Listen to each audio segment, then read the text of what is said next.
आज मैं एक्सप्लेन करूंगी मूवी जिसका नाम है मिसिंग 2023। तो कहानी शुरू एक वीडियो को दिखाते हुए होती है जिसमें हम एक फैमिली देखते हैं। उसमें एक छोटी बच्ची जिसका नाम जून और उसके मॉम डैड थे। तभी जून के डैड के नाक से खून आता है और हम देख पाते हैं ये वीडियो जून देख रही थी जो कि अब बड़ी हो गई है। उसके डैड की भी मौत हो जाती है। जून अब अपनी मॉम और उनके फ्रेंड के साथ रहा करती थी। आगे दिखाया जाता है जून अपने दोस्तों से बैठी इंटरनेट पर बात कर रही थी। तभी उसकी मॉम की कॉल आती है जो उसे बता रही थी कि वो अपने दोस्त केविन के साथ ट्रिप पर कोलंबिया जा रही हैं और तुम अपना ख्याल रखना। वो अपनी एक दोस्त को जो कि वकील थी उसे अपनी बेटी जून का ख्याल रखने का कहकर जाती हैं और साथ ही उसे कुछ पैसे भी देकर गई थी ताकि उनके पीछे जून आराम से अपना खर्चा कर सके। जून अपनी मॉम के जाते ही थोड़ी ही देर बाद अपने दोस्तों को घर में पार्टी पर बुला लेती है और सारे पैसे खर्च कर देती है। जून लगातार एक हफ्ते तक पार्टी करती है। उसके घर उसकी मॉम की वकील दोस्त भी आती है जो उसका ख्याल रख रही थी, जिसको उसकी मॉम अपनी बेटी का ख्याल रखने का कहकर गई थी। इसी तरह एक हफ्ता गुजर गया था। जून अपनी मॉम और उनके दोस्त जिसका नाम केविन था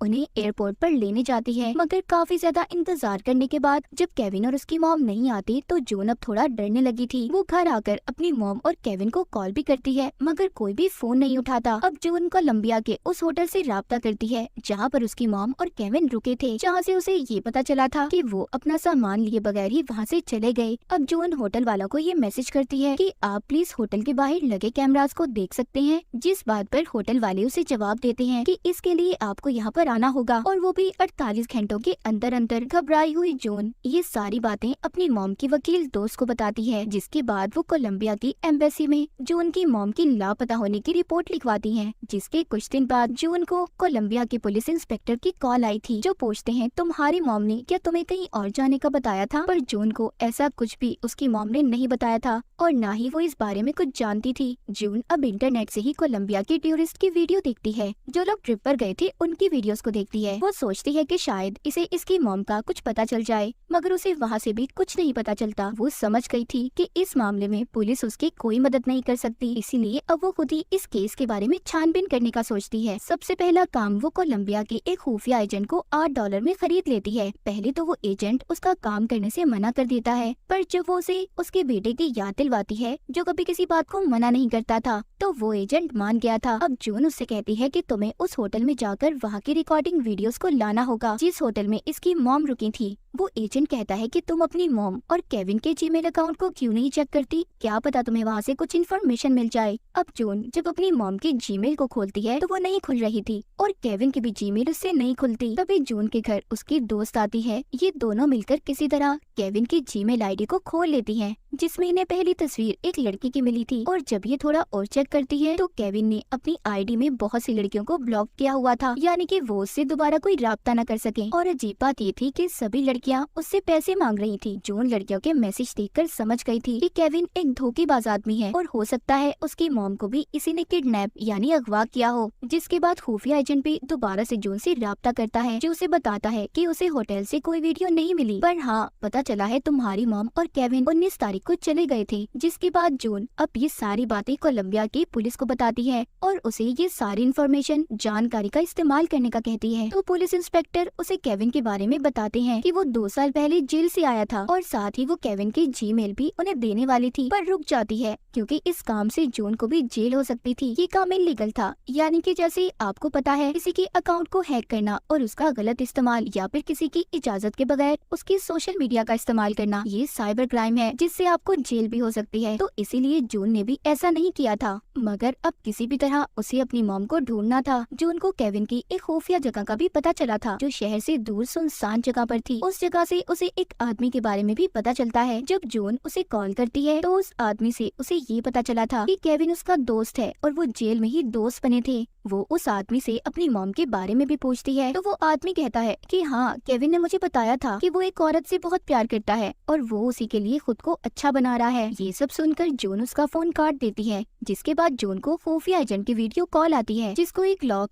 ताला मिला था। वो कहता है पता नहीं केविन ने इस ताले को क्यों खरीदा था। जून को कुछ समझ नहीं आती। जिसके बाद वो कोलंबिया की एक जगह के बारे में सर्च करती है जहाँ पर उसे एक ऐसी ही जगह के बारे में पता चला था। उधर सब प्यार करने वाले तालों को बांध कर आते थे। उन्हें वहाँ पर एक ताला भी मिला था जिसके ऊपर केविन और उसकी मॉम का नाम लिखा हुआ था। अब जून दोबारा से ट्रिप की वीडियो को देखती है जिसमें उसे एक वीडियो में केविन नजर आया था जो उसकी मॉम को प्रपोज कर रहा था, पर उस वीडियो में उसकी मॉम का चेहरा साफ नहीं था। वीडियो में दोनों बहुत खुश थे, पर जब वो रोड से गुजर रहे थे तो एक गाड़ी से कुछ गुंडे निकलते हैं जो उसकी मॉम और केविन को उठाकर गाड़ी में बिठाकर ले जाते हैं। ये सब देखकर जून बहुत डर गई थी। तभी उसके खुफिया एजेंट की भी कॉल आती है। वो अब इन सब के बारे में उसे बताती है। जून बहुत रो रही थी। वो कहती है मैं अपने डैड को पहले ही खो चुकी हूँ, पर अब मैं अपनी मॉम को नहीं खोना चाहती। वो एजेंट कहता है मैंने भी एक एक्सीडेंट में अपनी बीवी को खो दिया था जिसका मुझे आज तक अफसोस है, और तुम्हें मैं अपनी बेटी मानता हूँ। तुम फिक्र नहीं करो, तुम्हारी मॉम को कुछ नहीं होगा, हम उन्हें ढूंढ लेंगे। अब जून वीडियोस को दोबारा देखती है। जब वो गौर करती है तो केविन ने अपनी आईडी पर जिन तस्वीरों को पोस्ट किया था उन सब में उसकी मॉम का चेहरा साफ नहीं था। गौर से देखने पर पता चलता है कि केविन तो उसकी मॉम के साथ ट्रिप पर गया ही नहीं था, यानी कि तस्वीरों में दिखने वाली औरत उसकी मॉम नहीं थी। वो तो उसके साथ गया था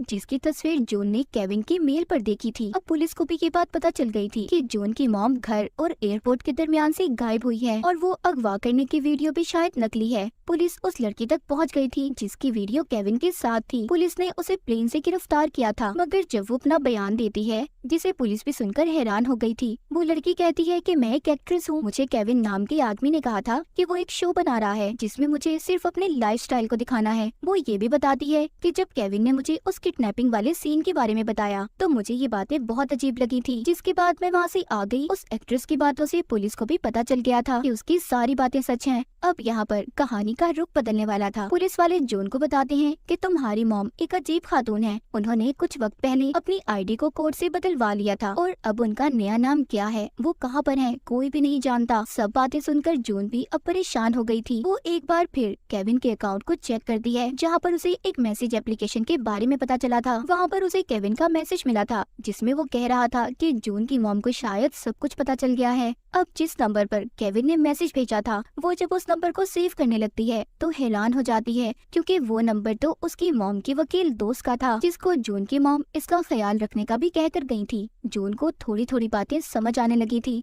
वो अपनी दोस्त की दी हुई घड़ी पहनकर मॉम की वकील दोस्त के घर जाती है। वहाँ जाकर उसे अपनी मॉम की दोस्त की लाश मिली थी, मतलब उसका किसी ने खून कर दिया था। कोई चाहता ही नहीं था कि जून अपनी मॉम तक पहुँच पाए। उसकी मॉम का केस एक बार फिर फंस चुका था। पुलिस इंस्पेक्टर जून से कहते हैं कि तुम्हारे पहुंचने से कुछ देर पहले ही तुम्हारी मॉम की दोस्त को किसी ने मार दिया। छानबीन करने पर उन्हें पता चलता है कि जून की मॉम की दोस्त केविन के साथ नहीं मिली हुई थी, बल्कि केविन उल्टा उन्हें ब्लैकमेल कर रहा था। पुलिस इंस्पेक्टर उससे कहते हैं कि जून अब तुम्हारी जान को भी खतरा हो सकता है। तुम नहीं जानती तुम्हारी मॉम की दोस्त को किसने मारा, केविन ने या फिर किसी और ने। फिलहाल हमारे पास कोई सबूत नहीं है, तुम्हें अपना ख्याल रखना होगा। इसके बाद हमें दिखाया जाता है कि किसी ने जून के लैपटॉप को हैक कर लिया है, यानी कि अपने कंट्रोल में, और वो इंसान जो भी था वो शुरू से ही उसके लैपटॉप से जून पर नजर रख रहा था, जिसका मतलब केविन अकेला नहीं था, उसका साथ कोई और भी दे रहा था या फिर कोई उससे ये सारे काम करवा रहा था। अब किसी न किसी तरह बहुत ज्यादा कोशिश के बाद जून ने अपनी मॉम के जीमेल को खोल लिया था, जिसमें उसे पहला मैसेज ये मिलता है, ग्रेस मैंने तुम्हें ढूंढ ही लिया। ग्रेस यानी कि जून की मॉम का नाम था। शायद ये उसी इंसान का मैसेज था जिसके लिए या फिर जिसके साथ केविन मिलकर काम कर रहा था। जून को केविन के बारे में ये भी पता चलता है कि कुछ वक्त पहले उसने उस आदमी के घर में कैमरास को भी लगवाया था जिसके लिए वो काम कर रहा था। जून अब उन कैमरा को हैक कर लेती है, जिससे उसे पता चलता है कि ये तो उसी का घर था जिसमें वो बचपन में रहा करती थी, वही घर जो हमने कहानी के शुरू में वीडियो में देखा था।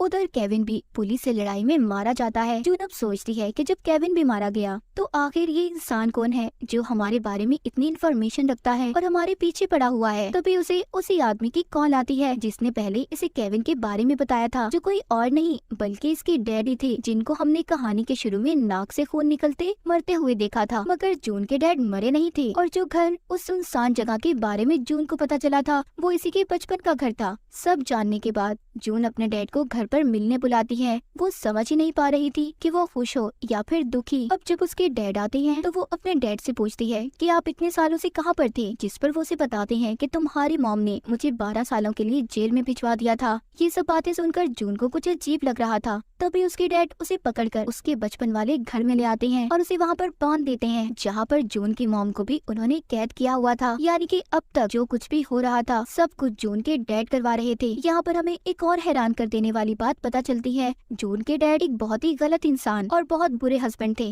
वो जून की मॉम को मारते और उनसे गलत काम करने का कहते थे। इन सब चीजों से तंग आकर जून की मॉम ने उसके डैड के खिलाफ पुलिस में रिपोर्ट दर्ज करवा दी, जिस वजह से उसे 12 साल की सजा हुई। जून की मॉम ने अपनी दोस्त की मदद से, जो एक वकील थी, उनसे अपनी आईडी, नाम और जून के डैड की मौत के नकली कागजात को भी बनवा लिया था, ताकि उसका हस्बैंड उसे कभी न ढूंढ पाए और वो एक अच्छी जिंदगी गुजार सके। पर उसके हस्बैंड ने उसे ढूंढ लिया। केविन उसे जेल में मिला था। वो दोनों अच्छे दोस्त बन गए। मतलब सारा प्लान जून के डैड का था। अब वो जून की मॉम से अपना बदला लेना चाहते थे, इसीलिए वो उसकी मॉम से कहते हैं कि मैं तुम्हें अब मार दूंगा। इससे पहले उन्हें किसी की लाश को दफनाने जाना था। जब जून के डैड वहाँ से चले गए थे तो इसी बीच वो अपने हाथों की रस्सी को वहाँ पर पड़े कांच के टुकड़े से काट लेती है और अपनी मॉम को भी छुड़वा लेती है। जून ने अभी भी अपने हाथ में अपनी दोस्त की दी हुई स्मार्ट वॉच घड़ी पहनी हुई थी। वो उसकी मदद से अपने एजेंट को कॉल करती है और अपनी लोकेशन को ट्रेस करने का कहती है। इतनी ही देर में उसके डैड वहाँ पर आ गए थे, जो उसकी मॉम पर गोली चला देते हैं, जिससे वो जख्मी हो गई थी। यहाँ पर वो ये भी देखते हैं कि जून ने अपने हाथों की रस्सियों को खोल लिया है, इसीलिए वो उसे दोबारा बांध देते हैं। तभी जून की मॉम वहाँ पर पड़े कांच के टुकड़े को उठाकर जून के डैड के गले में मार देती है, जिससे अब उनकी मौत हो गई थी। पर जून की मॉम की हालत बहुत खराब थी। तभी उसकी नजर वहाँ पर लगी हुई स्क्रीन पर पड़ती है, जो उसकी लैपटॉप की स्क्रीन से कनेक्ट जुड़ी हुई थी और लैपटॉप के पास जून का मोबाइल पड़ा था। अब वो स्क्रीन की मदद से अपने फोन को वॉइस मैसेज के जरिए चलाती है और उसको हेल्पलाइन पर कॉल करने का कहती है, जिसके बाद पुलिस ने भी वहाँ पर पहुंचकर उसे और उसकी मॉम को बचा लिया था। जून ने सब्र और समझदारी और इंटरनेट, सोशल मीडिया की दुनिया का सही से इस्तेमाल करके खुद और अपनी मॉम को बचा लिया था। अब हमें कुछ वक्त बाद का सीन दिखाया जाता है। जून की मॉम, जो कि अब बिल्कुल ठीक हो गई थी, उसकी अब अपनी मॉम से अच्छी बनने लगी थी। जून समझ जाती है कि उसकी मॉम ने उसके लिए क्या कुछ किया और इसी के साथ ही कहानी यहीं पर खत्म हो जाती है।